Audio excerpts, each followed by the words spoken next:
How's it going, everybody? This is we're what, May 6th. Okay. Uh, Before I start, I gotta just say the story. It's really funny. I walked into court yesterday, May 5th. That was the day I had to come back for my bail hearing, I guess, whatever you want to call it. And as I walked in, I sat down.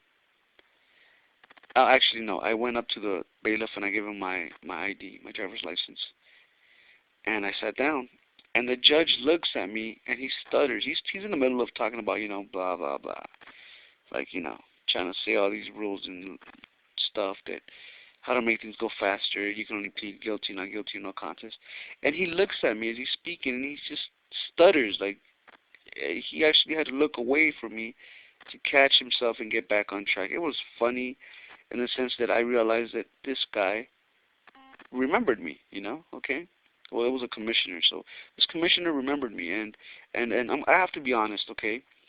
I believe that this is one of the nicest commissioners I have met. Now, many of you may not agree with me, but I'll tell you what. There's just one in Glendale, man. This guy, Jesus Christ. You try to even say something, he's already all over your throat. I've seen him embarrass people, but I'm hoping he doesn't try that with me, because I've actually, he's one of the people I filed the criminal charges against. So if I see him anyways, he'd probably have to recuse himself either way. So, I mean, when I file this paperwork, I never get the judge that I file against either way, but if for whatever reason. But this judge in Glendale, man, this guy has called people names and embarrassed them. I mean, talk to them like children. But, I guess if you really don't know how to defend yourself, which is kind of sad, because it's not common for the average person to know how to defend himself, and it's not a bad thing, because realistically we got things to do, we got lives to live, we got responsibilities. They don't show us or teach us in class, obviously by design, what our rights are, and it sucks, because in the end we get screwed over by this money making machine. But anyway, I digress. So the point is that I just thought it was funny about how this judge or this commissioner just remembered me by the way he stuttered and had to look away to get back on track. But in all honesty, this commissioner is very courteous and very respectful, and I actually like him. I mean, I could see myself being friends with him, So whatever. But anyways, so I was going through my paperwork here for the bail hearing, because I had to come back, whatever, 7 days. And I noticed that they changed my name from Ricardo to Richard. Okay. And now this is on the online thing. You can look it up through the Los Angeles Superior Court traffic. Okay. And the case number is, or citation number 0187144. Well, anyway, so I went today, which was May 5th, okay, and they changed it to just Richard Pimentel. Very interesting.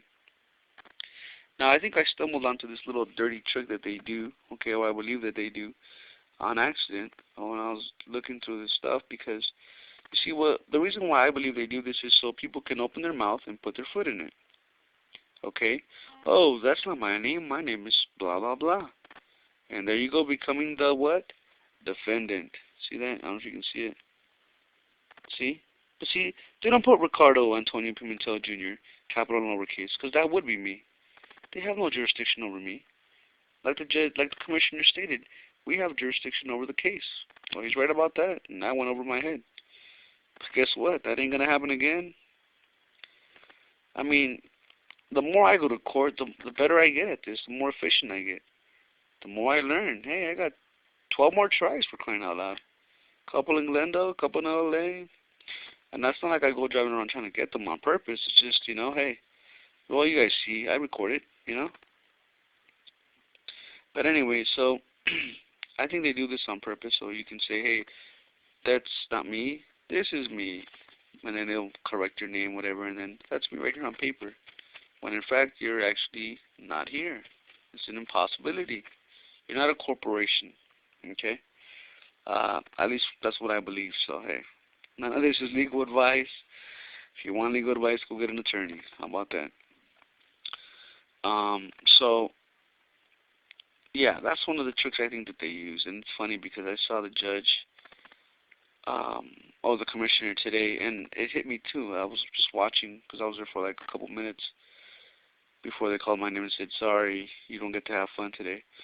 Um, they said, he said, saying the rules and stuff or whatever it is that they have to do. And so people started going up there, and then, what do you plead? Guilty, not guilty, no contest. And so they said, well, I didn't. They said, I'm sorry, I don't want to hear any of that. What do you plead? They said, well, fine, then I plead not guilty. Okay, not guilty. Yeah, it's going to be, whatever, 40 plus civil assessments. And it hit me, wait a minute, it's a criminal. Civil assessments, show me the damn contract, right, that I signed in blue ink stating that I will be paying any kind of assessment. But hey, that's just me, call me crazy. But another thing I also saw, and I realized from Mr. Robert Menard, okay, Free Man on the Land, and it hit me because the judge, the commissioner was always ask everybody this, okay?